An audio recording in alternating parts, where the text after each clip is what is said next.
কিন্তু আমি ছোট মানুষ, আল্লাহ মাফ করুক, আল্লাহ মাফ করুক। আমি একটা কর্মসূচি দিয়ে দিছি। আমি বলছি এই বাউল আবুল সরকারকে যদি মুক্তি দেওয়া হয়, শাস্তি না দেওয়া হয়, আগামী 1 ডিসেম্বর মানিকগঞ্জ আদালত চত্বর ঘেরাও করা হবে। ইনশাল্লাহ আমি নিজে মানিকগঞ্জ যাব।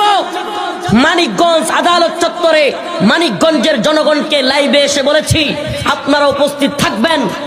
মানিকগঞ্জবাসীকে বলেছি, আলেম উলামা ছাত্র জনতা দল মত নির্বিশেষে আমার রব্বে কাবার সম্মানের জন্য, শান মান ইজ্জতের হেফাজতের জন্য এই বাউল ফাউলদের বিরুদ্ধে আমাদেরকে ঐক্যবদ্ধ হয়ে বাংলার জমিনে আওয়াজ তুলতে হবে।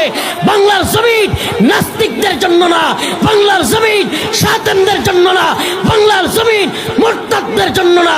শাহজালাল মুজাররদ ইয়ামিনীর জমিনে আল্লাহকে নিয়ে কটূক্তি করে এই জমিনে হাসিনা টিকতে পারে নাই, আল্লাহর বিরুদ্ধে কটূক্তিকারী কেউ টিকতে পারবে না।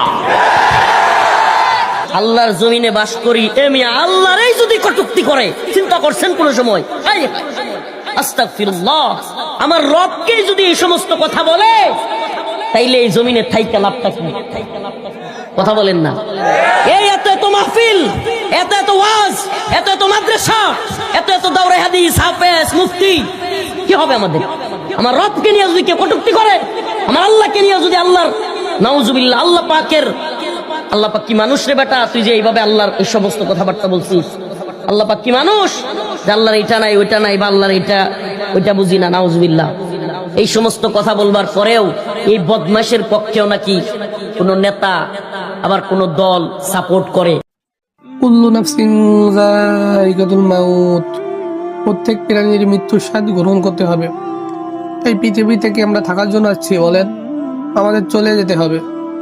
এই পৃথিবী বড়ই স্বার্থপর, কাউকে থাকার জন্য জায়গা দিবে না, কাউকে জায়গা দেয় না, কাউকে জায়গা দিবে না।